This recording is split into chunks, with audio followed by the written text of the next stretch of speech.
official and obligatory disclaimer for this episode. Calvin Austin is completely my dude. Good morning to you. Good Monday morning. I'm Dejan Kovacevic of DK Pittsburgh Sports. This is Daily Shot of Steelers. It comes your way bright and early every weekday. If you're into hockey and or baseball, I also offer daily shots of Penguins and Pirates, the other two teams in town that I cover. I hope you'll check those out as well. Have I mentioned yet that Cal is my dude? No? Well, guess what? Okay, I have. Here's the thing. Cal isn't just my dude. Otherwise, this would really be a pretty vapid episode. Cal also happens to be Arthur Smith's dude, and I'm not guessing at that. Smith has a vision for Austin as a WR3 that would probably belie what most people would think of as the definition of that very specific position in an offense.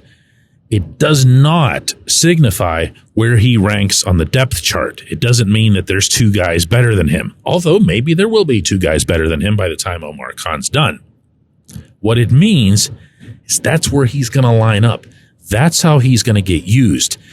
And if, in fact, Khan can get that WR2, and I happen to believe that he will based on some stuff that I've heard, then you're going to see Austin utilized in a way that, well, let's draw it up, all right? Let's have some fun. If you have DK Metcalf on one side, actually, he can line up pretty much anywhere, but just, for the purposes of this exercise, and you have WR2 out there with him, or some heavy tight end formation, a couple of tights, and you have Cal out there as your other guy, the other side has to put really big bodies, for the most part, on the tight ends, or slot guys, in which case go right ahead and throw to the tight ends. They have to put their best coverage guy, maybe more than one, on Metcalf. Following me now? Okay. When Austin's your primary guy, he's not exactly, what's a friendly term for this? He's not overwhelming in size, okay? He's going to get lost, maybe literally, out there among the defense. Not only are you not going to remember that he's out there, but the quarterback might not be able to see him. All right, that's enough of that. Before he comes after me or something. If, on the other hand, he finds open grass, and I'm talking about just a few blades, you have already seen what that looks like. Smith, way more importantly, has seen and appreciated what that looks like. And what that is pure acceleration. Do you remember the touchdown catch that he had coming across laterally, coming from right to left against the Giants? Catches the ball. There's a couple of Giants there, but the pass is perfect. The route is perfect. And my goodness, was the acceleration off the charts.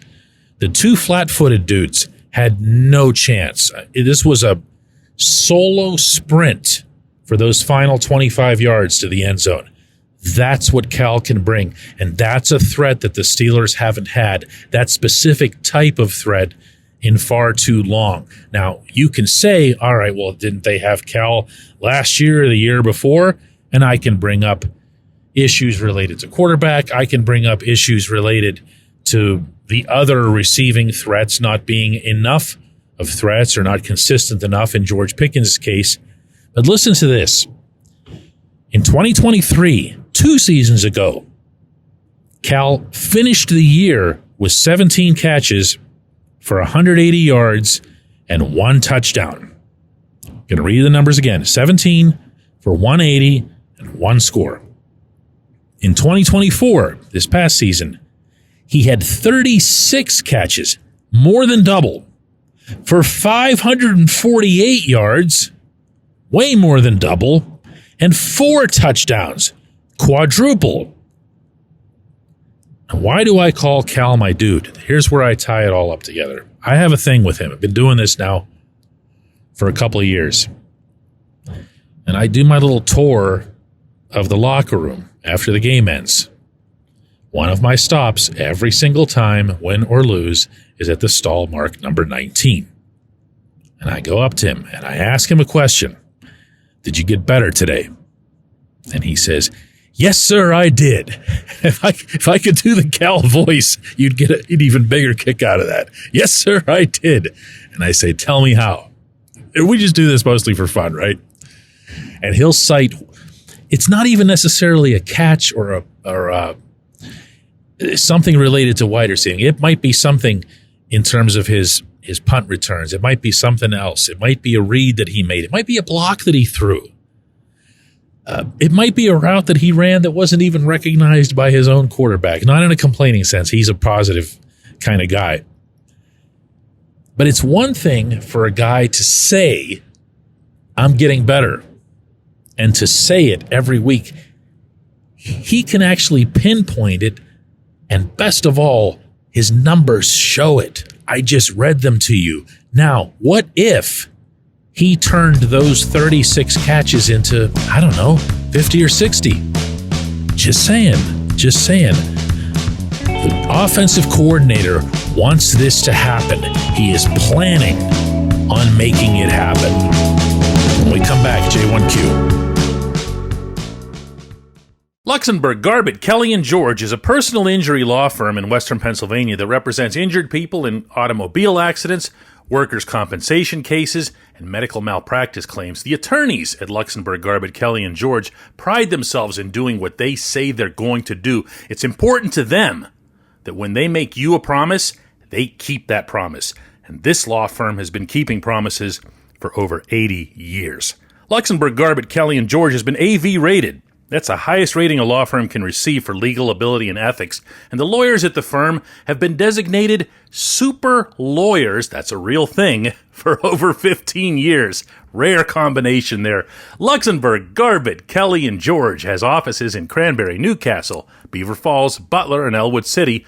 Learn more about them at lgkg.com or by calling 888-842-5454. Again, that's 888-842-5454.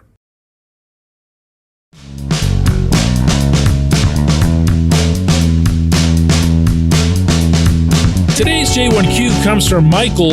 I honestly can't tell here, not to preface this thing, but whether or not he's wearing a tinfoil hat as he asks this. He says, DK, the Roonies do not have other streams of revenue beyond the Steelers. And over the past few years, they've been selling minority stakes in the franchise.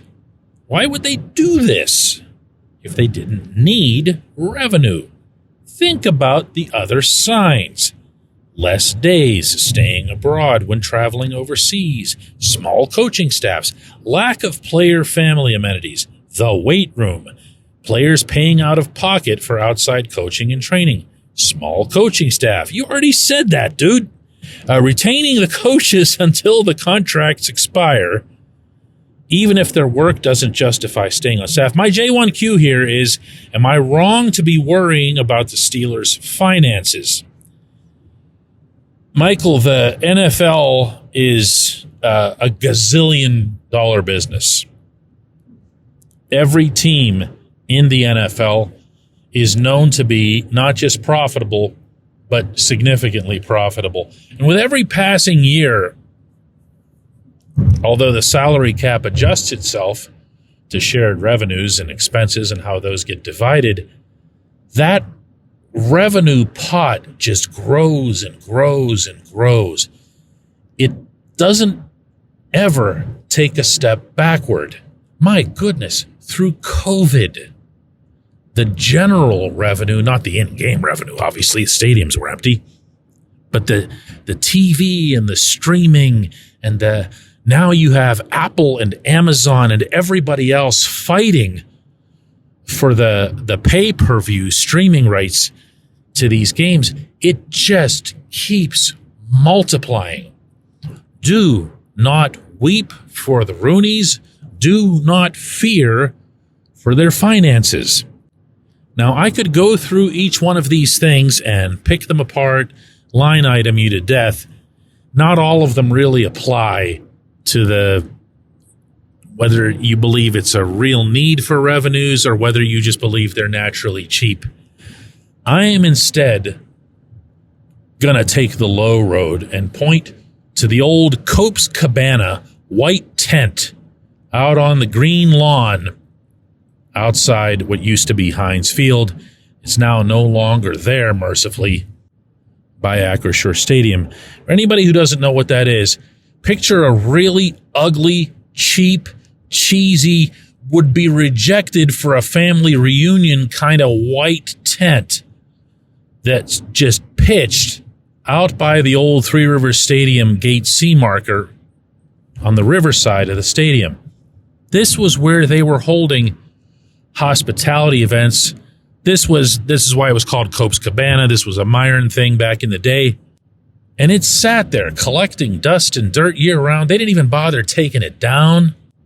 Meaning, between games or in the off season, it would just sit there and look hideous. All right. Now, in that same vicinity, picture looking at Heinz Field. I'm not even going to correct myself on that. I am. Picture looking at Acrisure Stadium. Come on, we all still do that. Now you've turned around from where the old ugly tents were, and now you're looking at the stadium. And you see the two rotundas there, and you see those ghastly white lids on there that an architecture critic once referred to as cocktail umbrellas. Like whoever designed the Steelers Stadium had no taste or no budget, nothing, no clue as to what they were doing, that they put those cocktail umbrellas up there to cover the moving escalators. They're gruesome. Go through the stadium itself, the one end zone that is entirely bleachers. It's not that it's cheap as much as it's cheap-y, like cheap-y looking. My low road on this is kind of how it's always been with the family. They don't go for the frills. They don't really do anything lavishly. And that applies, by the way, to the way, I see Art on a regular basis, how he carries himself, how he converses with others. He's dressed casually.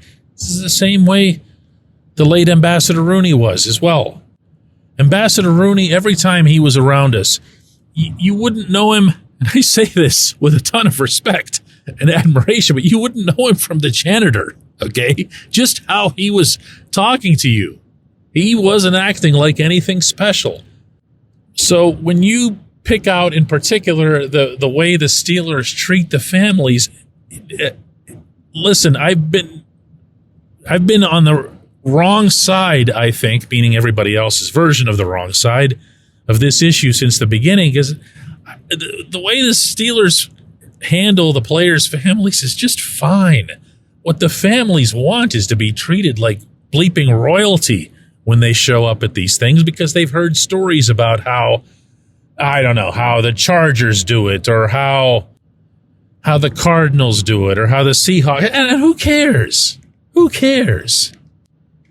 If that actually mattered to any of these players, they wouldn't sign here. If the weight room was any sort of detriment to any of these players, they wouldn't come here as free agents. You know why they do come here as free agents? Because of the grand Steelers mystique, or hearing John Facenda's voice echoing in their heads. No, they come because in that circumstance, the Steelers offer them the most money. There's no drama to any of this. I appreciate the question. I appreciate what you were getting at. I really do. It's just there's nothing there. There's nothing there. We're going to have another one of these shows tomorrow. Don't forget that today at 4 p.m., we will have a double shot live video program at 4 p.m. Eastern. You can find that on our YouTube channel. And, of course, you can find that on our own website and app, DK Pittsburgh Sports.